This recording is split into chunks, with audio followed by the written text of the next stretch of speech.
बहुत साल पहले अरब देश के एक शहर में लकड़ी का एक व्यापारी रहता था। उसके दो बेटे थे, कासिम और अली बाबा। पिता की मृत्यु के बाद से दोनों भाई मिलकर अपने पिता का व्यापार संभालते थे। बड़ा भाई कासिम बहुत लालची था। उसने धोखे से पूरा व्यापार हथियाकर अली बाबा को घर से निकाल दिया। इसके बाद अली बाबा दूसरे गांव में जाकर अपनी पत्नी के साथ गरीबी की जिंदगी व्यतीत करने लगा। वह रोजाना जंगल जाकर लकड़ियां काट कर लाता और बाजार में उन्हें बेचकर जैसे तैसे घर का गुजारा चलाता था। एक दिन अली बाबा ने जंगल में लकड़ी काटते समय 40 घुड़सवार को वहां आते हुए देखा। सभी घुड़सवार के पास धन की पोटली और खंजर थे। यह देखकर वह समझ गया था कि ये सभी चोर हैं। अली बाबा एक पेड़ के पीछे छिपकर उन्हें देखने लगा। तभी सभी घुड़सवार एक पहाड़ के पास जाकर खड़े हो गए। तभी चोरों के सरदार ने पहाड़ी के सामने खड़े होकर बोला, खुल जा सिमसिम। इसके बाद पहाड़ में से एक गुफा का दरवाजा खुला। सारे घुड़सवार उस गुफा के अंदर चले गए। अंदर जाकर उन्होंने बोला, बंद हो जा सिमसिम, और गुफा का द्वार बंद हो गया। यह देख अली बाबा दंग रह गया। कुछ देर बाद वो दरवाजा फिर से खुला और उसमें से वो सभी घुड़सवार निकले और वहां से रवाना हो गए। अली बाबा यह जानने को बेताब हो गया कि आखिर इस गुफा में क्या है और वो सब यहाँ क्या कर रहे थे। इसके बाद उसने गुफा में जाने का फैसला किया। वह उस पहाड़ के सामने गया और बोलने लगा, खुल जा सिमसिम, खुल जा सिमसिम।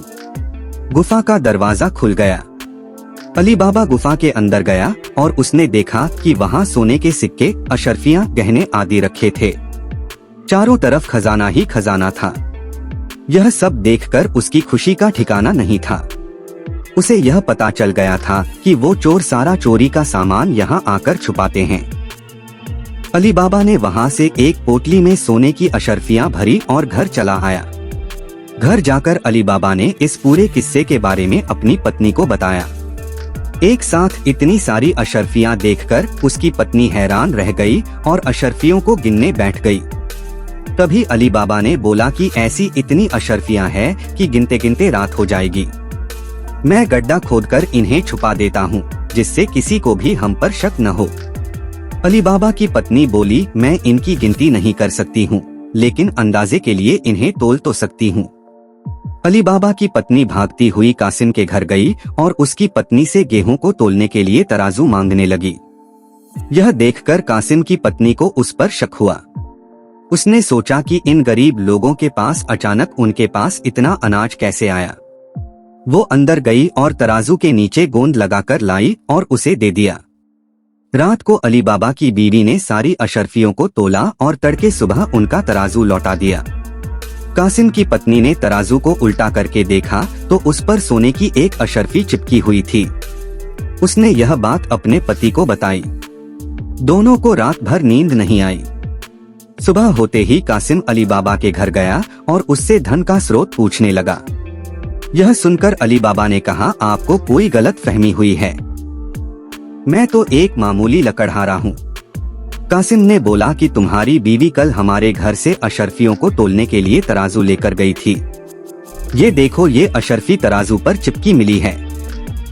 सब सच बताओ, नहीं तो मैं सबको बता दूंगा कि तुमने चोरी की है।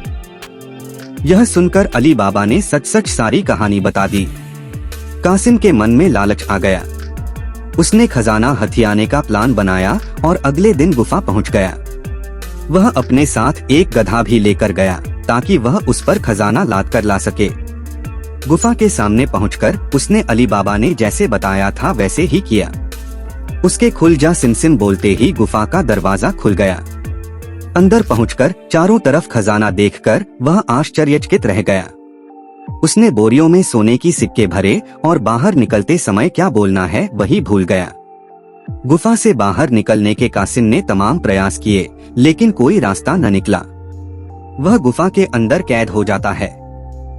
कुछ देर बाद जब चोरों का गिरोह वहां पहुंचा तो उन्होंने देखा कि बाहर एक गधा बंधा है। वे समझ जाते हैं कि यहाँ कोई आया है। चोर अंदर जाते हैं और कासिम को ढूंढकर मार देते हैं। इधर जब कासिम घर नहीं पहुंचता तो उसकी पत्नी परेशान हो जाती है और अली बाबा के घर जाकर बड़े भाई को ढूंढकर लाने के लिए बोलती है। अली बाबा ढूंढता हुआ गुफा के पास पहुंचा तो वहां उसने भाई के गधे को घास चरते हुए देखा। वह समझ जाता है कि कासिम अंदर गया था और चोरों ने उसे पकड़ लिया है। अली बाबा जब गुफा के अंदर गया तो उसे कासिम की लाश मिली। अली बाबा लाश को घर लाता है और बिना किसी को बताए उसका अंतिम संस्कार कर देता है। कासिम की पत्नी के कहने पर अली बाबा और उसकी पत्नी कासिम का व्यापार संभालने लगते हैं और उसके साथ रहने लगते हैं। वहीं जब चोर गुफा में आते हैं और कासिम की लाश नहीं देखते तो समझ जाते हैं कि खजाने का राज किसी और को भी पता है।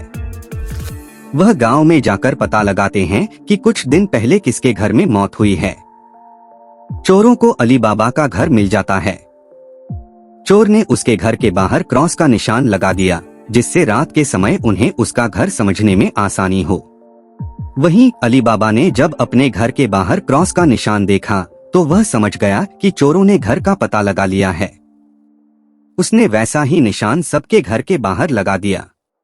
रात में जब चोर आए तो सबके घर पर वैसा निशान बना देखकर दुविधा में पड़ गए और वापस चले गए। चोरों का सरदार चुपचाप बैठने वालों में से नहीं था। उसने उस मोहल्ले में अपने आदमी को भेजकर यह पता लगवाया कि हाल फिलहाल में कौन शख्स वहां अमीर हुआ है। इससे उसे अली बाबा के बारे में पता चला। उसने उसका घर अच्छे से पहचाना और रात के समय में तेल व्यापारी बनकर उसके घर पहुंचा। वह अपने साथ तेल के 40 पीपों को लेकर गया, जिसमें 39 में चोर और एक पीपा में तेल था। उसने सोचा कि रात में जब सब सो जाएंगे तो वो सब मिलकर अली बाबा को मार देंगे। उसने अली बाबा से दोस्ती की और रात को उसके घर पर ठहरने की इजाजत मांगी। अली बाबा ने उसको खाना खिलाया और रात को रुकने की इजाजत दे दी। अली बाबा की पत्नी को तेल के व्यापारी पर शक हुआ। उसने सारे पीपों को खटखटा कर देखा और वह समझ गई कि एक पीपा में तेल है और बाकी में आदमी हैं। उसने तभी एक तरकीब निकाली। उसने तेल वाले पीपे से तेल निकाला और गर्म कर बाकी पीपों में डाल दिया। सारे चोरों की मौत हो गई।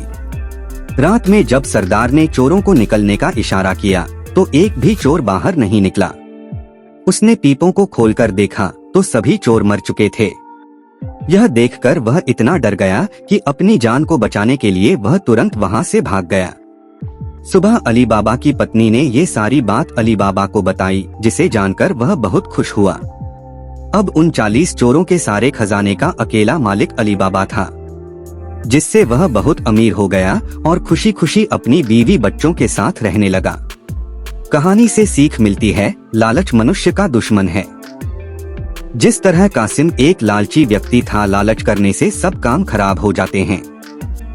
इसलिए कभी भी लालच नहीं करना चाहिए।